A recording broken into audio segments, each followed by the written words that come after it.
Բարև ձեզ հարգելի ռադիո լսողներ, այսօր ասպարեզ հանրային ռադիոյի եթերում հյուրընկալել ենք քաղաքագետ Միքայել Զոլյանին, բարև ձեզ պարոն Զոլյան։ Բարև ձեզ, շնորհակալություն հրավերի համար։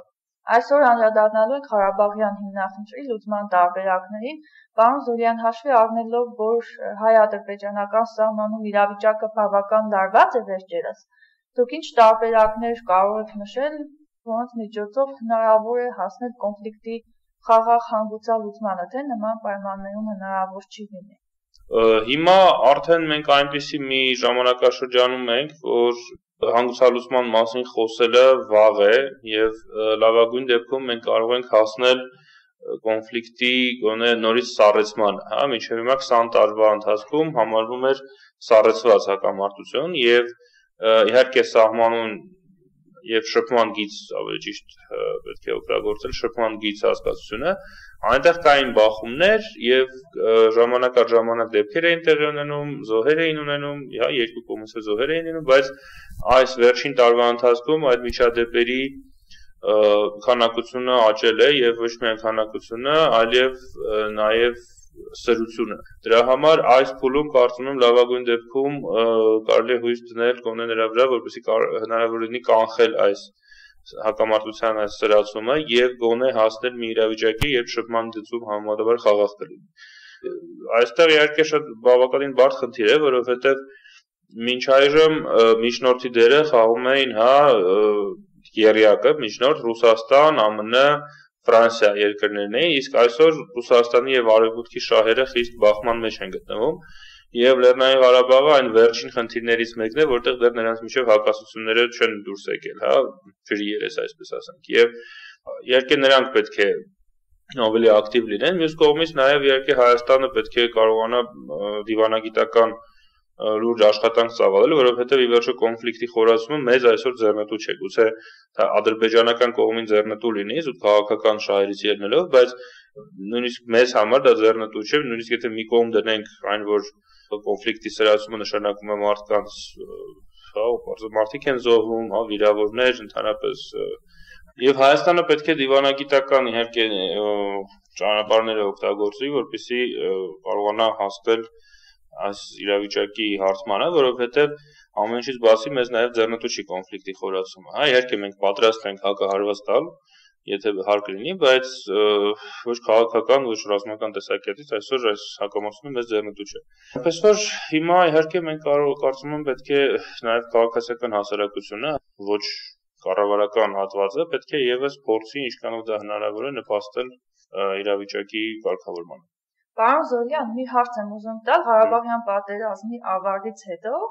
հրադադարի փոխարեն կարելի է պայմանագիր կնքել, որովհետեւ Ղարաբաղի հիմնախնդիրը մենք հիմա չունենանք, թե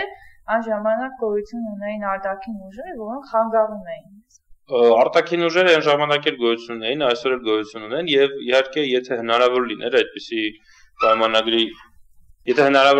պայմանագրի կնքումը, երևի կկնքվեր, այսինքն եթե չի եղել, դա նշանակում է, որ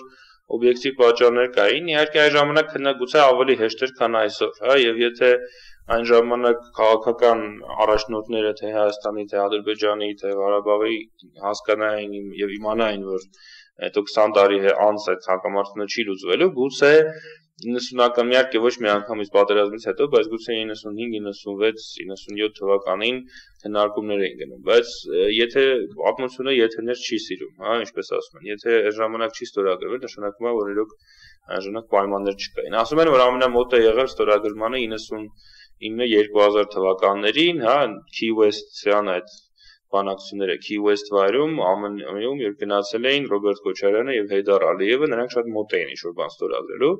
բայց այդ ժամանակ էլ որևէ բան չստորագրվեց եւ դրանից հետո այլևս երբեք այդքան չենք մոտեցել հակամարտության լուծմանը։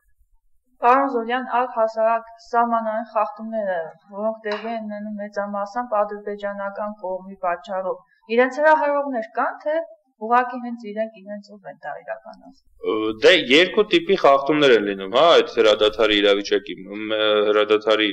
խախտումներ, մեկը զուտ իրավիճակային, այսինքն իրավիճակը սահմանում, զինվորներ են, զենքով են, մեկին թվում է, որ ասենք մյուս կողմից ինչ որ մեկը գալիս է, ինքը կրակում է, մյուս կողմից կրակում են եւ այլն։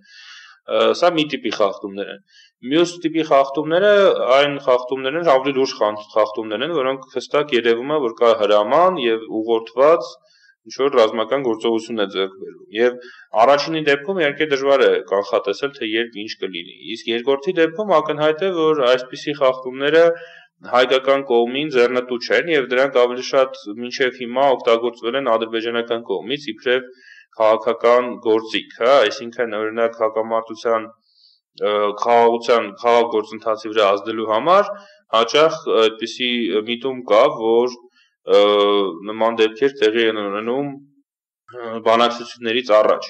բայց մյուս կողմից մենք իհարկե չենք կարող 100%-ով միշտ ասել, թե որ կողմը երբ ինչ է ձեռնարկում, արդեն այնտեղ գիտեք ինչպիսի գործընթաց է գրում, մի կողմը մի բան անում է, հաջորդ կողմը պատասխանում է, բայց պատասխանը ավելի, այսպես ասած, մեծ չափով է լինում, քան սկզբնական գործողությունը։ Դրա համար այն առաջի կողմը զգում է, որ պետք է դրան էլ պատասխանի, հա, եւ սա շատ վտանգավոր գործընթաց է, որովհետեւ փաստորեն այս պատասխան հարվածներով ի վերջո ամեն ինչը կարող է հասնել իսկական պատերազմի։ Եղավ, շնորհակալություն, ավելացնելու բան ունեք։ Դե հույս ունենանք, որ դրա գործը չի հասնի եւ ասեմ, որ ընդհանրապես վերջին շրջանում այս իրավիճակության այս սրումը կապված է նրա հետ, որ Ուկրաինայում իրադրությունը սրվել էր։ Հիմա այնտեղ կարծես թե ինչ-որ հաշտություն է կնքվել, որը ճիշտ է չենք հասկանում ինչքան երկար կտևի, բայց կարծում եմ, եթե այն պահպանվի, նաեւ մեզ մոտ գուցե ինչ-որ չափով ավելի իրավիճակը հանգիստ կլինի եւ նման միջադեպերը ավելի քիչ տեղի կունենան, բայց իհարկե չգիտենք, պետք է սպասենք եւ տեսնենք։